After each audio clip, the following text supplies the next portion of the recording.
Em 1974 surgiram dois filmes de baixo orçamento, ou seja, filmes B, que criaram um subgênero novo no gênero cinematográfico de terror. Pois é, estou falando do slasher, né? E no vídeo de hoje a gente vai ver esse panorama de como é esse subgênero diante das três eras deles. Então fica aqui comigo até o fim desse vídeo que eu vou falar sobre tudo isso e ainda mais a gente vai ver se esse subgênero se sustenta nos dias atuais, se ele se mantém nos dias atuais. Então bora lá.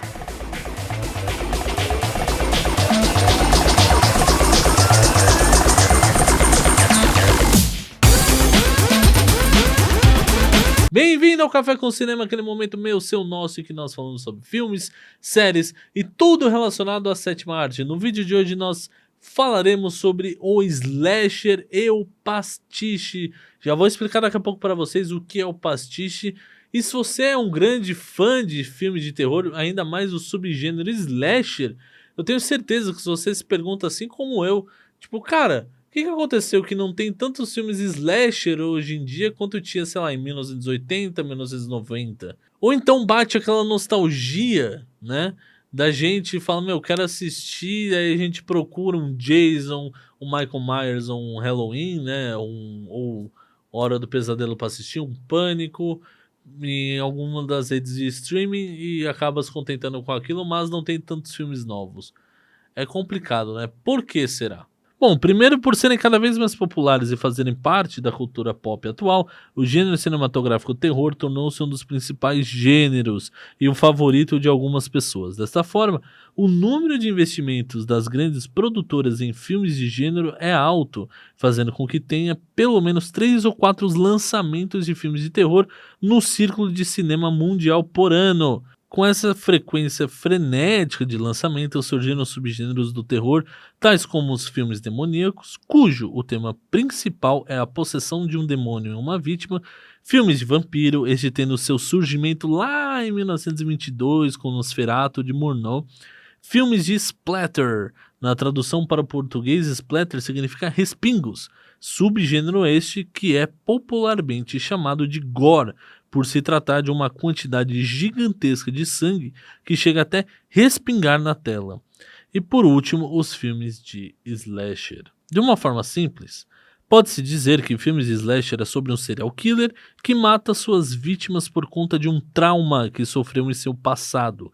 A professora de cinema da UCLA University of California, Los Angeles, Vera Dica, escreveu uma análise sobre o subgênero em Games of Terror, Halloween, Friday the 13th and the Films of the Stalker Cycle, em 1990, em que ela divide de maneira estruturalista o slasher em duas partes, eventos do passado e eventos atuais. E ela afirma que os filmes de slasher têm como premissa eventos no passado que traumatizou o assassino de tal maneira que eles pune as suas vítimas nos dias atuais por conta disso. Dica também afirma que isto é mostrado nos filmes de uma maneira dramatizada, para que a protagonista do filme, que fugiu do assassino o filme inteiro, o compreenda para talvez ela poupar a vida dele. A protagonista de filmes de slasher é conhecida como Final Girl, a última garota ou garota final, se traduzir literalmente.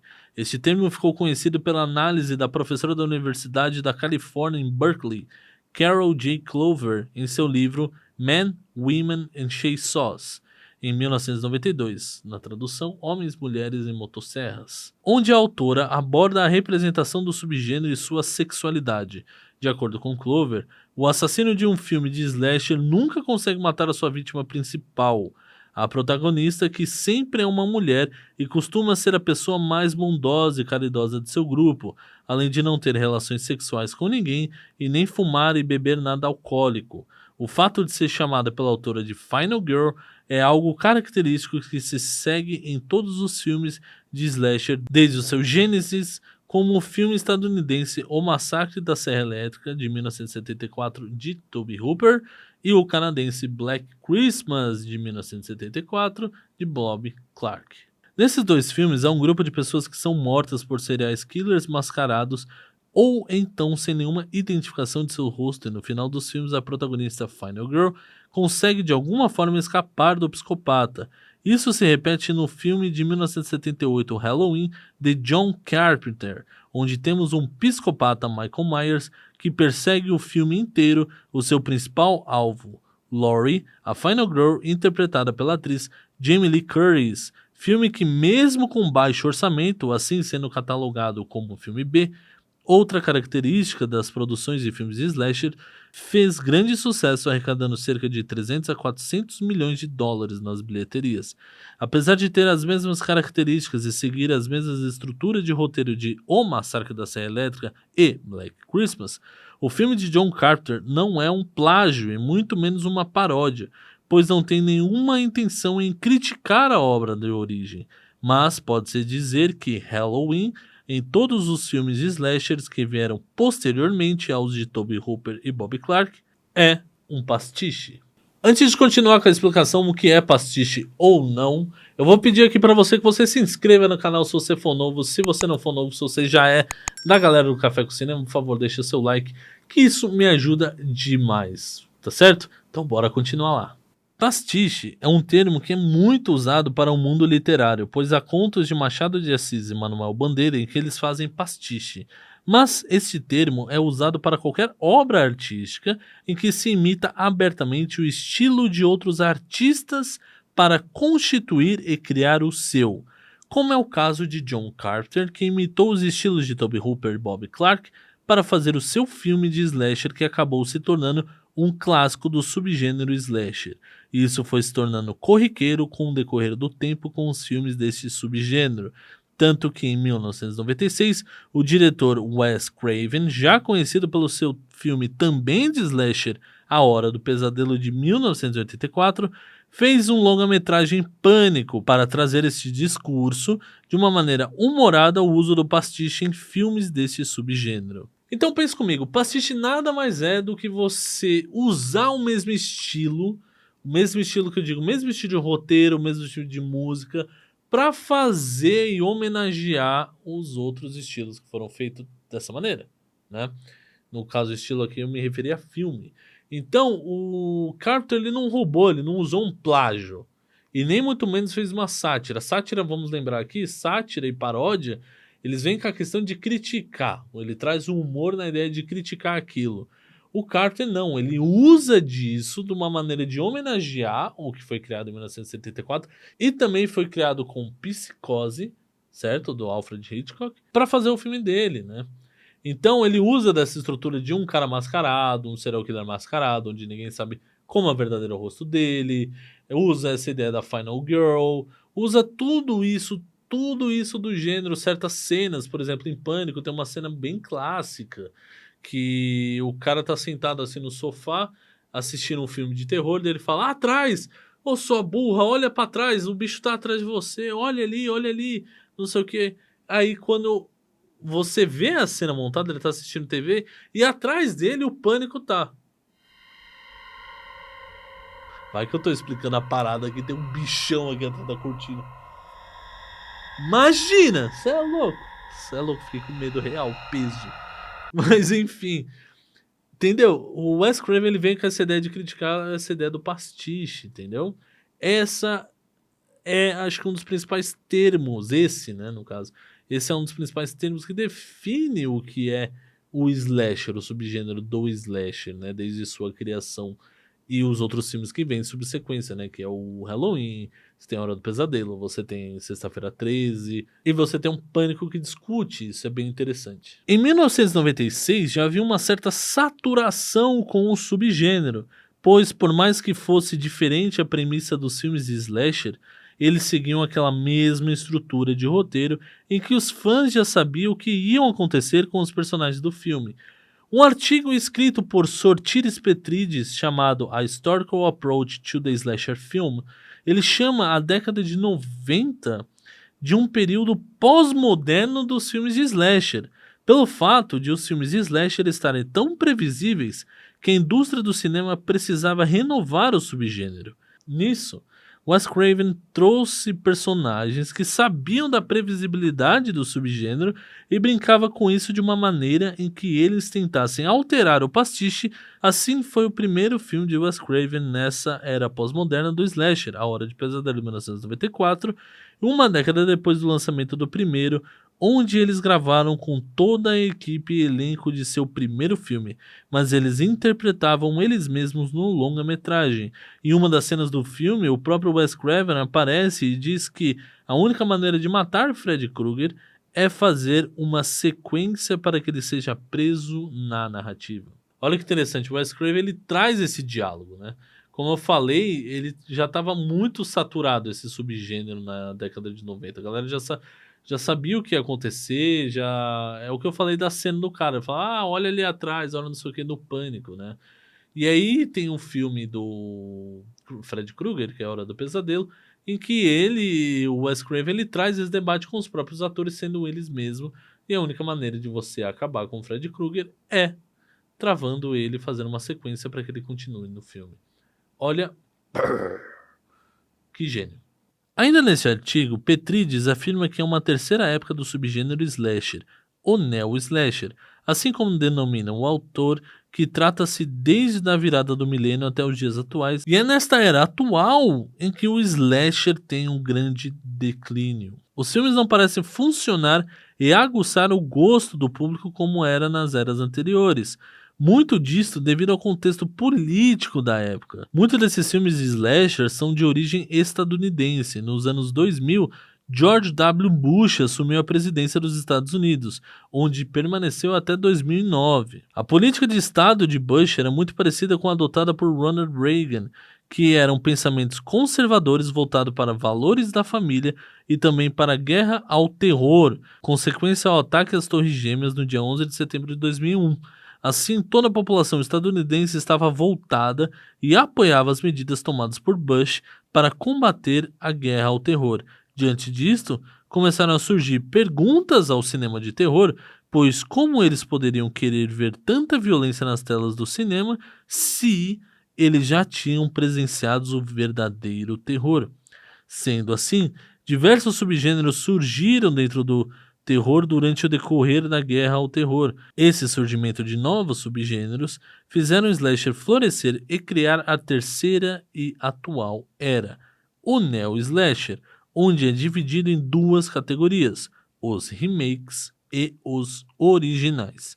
Isso foi crescendo de uma maneira bem exponencial que em 2015 e 2016 a plataforma online de streaming Netflix lançou duas séries de slasher, Scream, criada por Jill Blodevoger, Dan Dworkin e Jay Beadle, e Slasher, criada por Aaron Martin.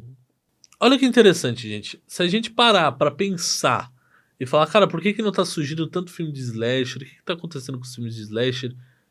É porque as pessoas já vivem o terror, né? É o que eu falei agora há pouco. Os filmes, eles são estadunidenses e seguem na cultura estadunidense. Não é à toa que a maioria dos filmes de slasher tem o quê? Um grupo de jovem que pega o carro, vai curtir numa casa de campo, praia, num lago, seja lá onde for, Crystal Lake, né? E usam drogas, sexo, não sei o que e tal. E aí o slasher vem e mata geral, né? Por conta disso, por estar dentro da cultura estadunidense, não estou falando que a cultura estadunidense é usar drogas, pelo amor de Deus, não estou falando isso, né? Estou falando que os filmes representaram isso, né? Por estar dentro dessa cultura, também está na cultura a guerra ao terror, os pensamentos de valores das famílias, como eu falei, logo após o atentado, né? O atentado às Torres Gêmeas. E isso fez com que a galera falasse, mano, eu não quero ver sangue, eu não quero ver o Fred Krueger cortando o cara no meio, eu não quero ver o Jason, pra que isso? Eu sei o que é o real terror, sabe? Eu sei o que é a vida real, eu não quero isso, né? E aí temos grandes declínios. A gente tem alguns remakes de filmes de slasher que não dão tão certo, né? Vulgo Massacre da Serra Elétrica, vulgo Halloween, vulgo Jason, do Sexta-feira 13. Fred Krueger não teve tantos remakes, né? Mas temos Hellraiser. Hellraiser tiveram vários aí que, cara, não rolou, sabe? Por causa disso. A gente tá numa... E não surgem originais, né? Não surgem tantos filmes originais de slasher, ele se surge como Espantalho, Olhos Famintos, talvez. Não tem o mesmo sucesso. É só quem realmente gosta desse subgênero, né? E alguns que surgem chegam a ser até caricato, engraçado, sabe? Você dá risada de algumas coisas, fala, meu, que absurdo, sabe? Então ele não tem a mesma pegada que nos anos 80, por exemplo, que seria o auge, né, do slasher. Logo, na era do neo slasher, a Netflix tentou trazer o subgênero para a estrutura de séries, algo muito difícil devido ao fato que os filmes de slasher geralmente têm a duração de 1h30 ou 1h20. Isso ocorre justamente por conta da saturação e ao pastiche decorrente na década de 90. Se você notou, filmes de slasher eles são bem curtos. É 1h20, 1h30, 90 minutos no máximo ali, no máximo. Se você passa disso, não fica legal. Fica chato, fica a mesma coisa, a gente já sabe o que vai acontecer, né? Então, a Netflix trazer isso para uma série foi um desafio bem grande que eles tentaram fazer. Deu certo em alguns e outros não. Vou comentar daqui. E agora a gente vai falar sobre a questão se o slasher se aplica e dá para fazer nos dias atuais. As duas séries, Scream e Slasher, trazem elementos únicos e clássicos dos grandes filmes de terror de slasher. Tanto que a própria série Scream é uma referência direta ao filme Pânico de Wes Craven de 1990. Eles usam o mesmo estilo e método que o diretor adotou na década de 90. Porém, assim como na série Slasher, eles trazem problemas sociais da atualidade para compor o enredo e a trama.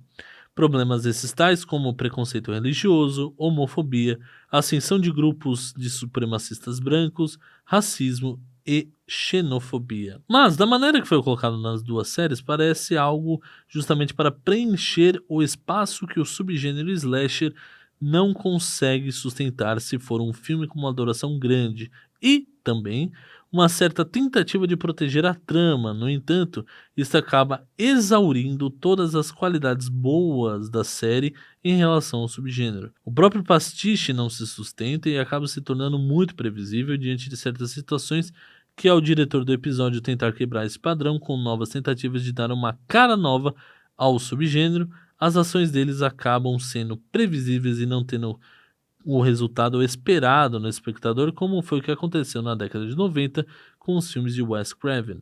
Ambas as séries tentam renovar nas mortes das vítimas dos psicopatas com mortes que têm um pé nos filmes de splatter ou gore. Porém, isso não a torna sustentável, faz às vezes que os episódios de 1 hora fiquem exaustivos e saturados.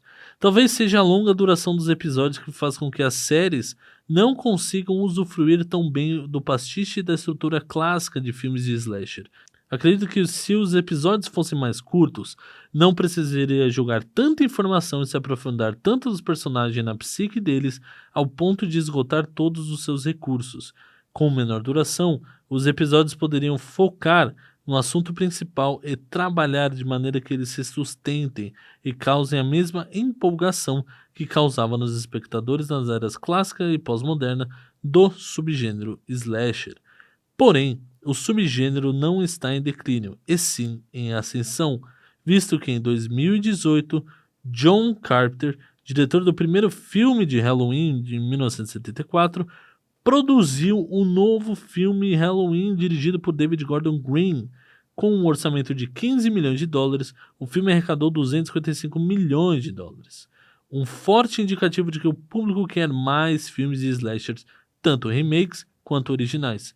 As grandes produtoras detentoras de direitos autorais dos psicopatas slasher mais conhecidos como Jason Voorhees e Fred Krueger planejam fazer novos filmes para entrarem na sequência gigantesca de filmes deles. É meio doideira pensar nisso, né? Numa série com vários episódios, sei lá, com 6, 5 episódios, e cada episódio tendo 1 hora, 1h30, o gênero não se sustenta e o pastiche não se sustenta. Fica algo tão previsível que fica chato. Mas em filmes ele funciona, certo? Por que não trabalhar isso? Por que não fazer cada episódio um filme, entre aspas, diferente, né? A gente tem agora o lançamento da Netflix da série Rua do Medo, né? A gente tem Rua do Medo 1994, Rua do Medo 1974 e o terceiro filme que é Rua do Medo 1666, que segue essa premissa de slasher e fez um grande sucesso. Ele é um filme bom, traz elementos do slasher, do pastiche, com mortes sangrentas e tudo mais, mas é aquilo, não é nada muito além. Por que não trabalhar isso, fazer vários episódios, um serial killer, como se fosse um filme? Eu acho que seria uma boa ideia aí pro streamer. O que que você acha? Comenta aí embaixo o que você acha. Se dá pra trabalhar bem o pastiche hoje em dia ou não. Saiu um novo filme do Halloween, o segundo Halloween, né? O que que vocês acharam? Eu posso dar minha opinião. Minha opinião, ele foi meio meh, né? Pra mim, ele saiu um pouquinho da ideia do que é o Michael Myers. Mas aí a ideia é pra outro filme. Se quiser que eu faça análise de Halloween, comenta aí embaixo, eu faço análise do filme do Halloween. Do novo, dos dois novos, né? Tanto o primeiro 2018 quanto o de agora que lançou em 2021. Mas é isso. O slasher ele é um subgênero que, pra quem gosta, ele é gostoso, ele é nostálgico, ele é divertido. Divertido eu digo, né, não que nós somos psicopatas, gostamos de mortes e tal. Mas é divertido, nós se divertimos, sabemos como que é, o que está por vir.